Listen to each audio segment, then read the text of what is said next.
প্রেমের প্রস্তাব প্রত্যাখ্যান করায় নাবালিকাকে ধারালো অস্ত্র দিয়ে কুপিয়ে খুন করার অভিযোগ প্রেমিকের বিরুদ্ধে। গভীর রাতে পুকুর পাড় থেকে উদ্ধার নাবালিকার রক্তাক্ত মৃতদেহ।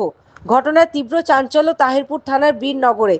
সূত্রে খবর, তাহিরপুর থানার বীরনগর ইছাপুর এলাকার বাসিন্দা এক নাবালিকা শুক্রবার সন্ধ্যা থেকে হঠাৎই নিখোঁজ হয়ে যায়। পরে পরিবারের লোকেরা বিভিন্ন জায়গায় খোঁজ চালানো শুরু করলে গভীর রাতে স্থানীয় একটি পুকুর পাড় থেকে ওই নাবালিকার নিথর দেহের সন্ধান পায় পরিবারের লোকেরা। পরে তাহিরপুর থানায় খবর দিলে ঘটনাস্থলে পুলিশ পৌঁছে মৃতদেহ উদ্ধার করে।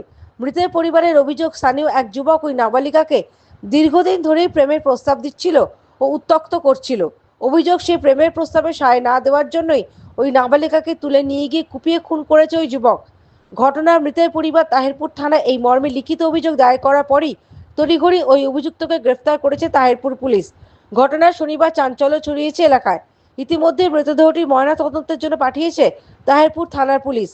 6 মাস আগে একদিন রাস্তায় সাইকেল আটকাইয়ে মাকড়স ওই তো ছেলেটার মেয়ের ভালো লাগতো, মেয়েটা কিন্তু ওরা একদমই পছন্দ গিয়ে দেখি গলা কাটা অচৈতন্য অবস্থায় পড়ে আছে। ওই দূর থেকে bureau report, United India news.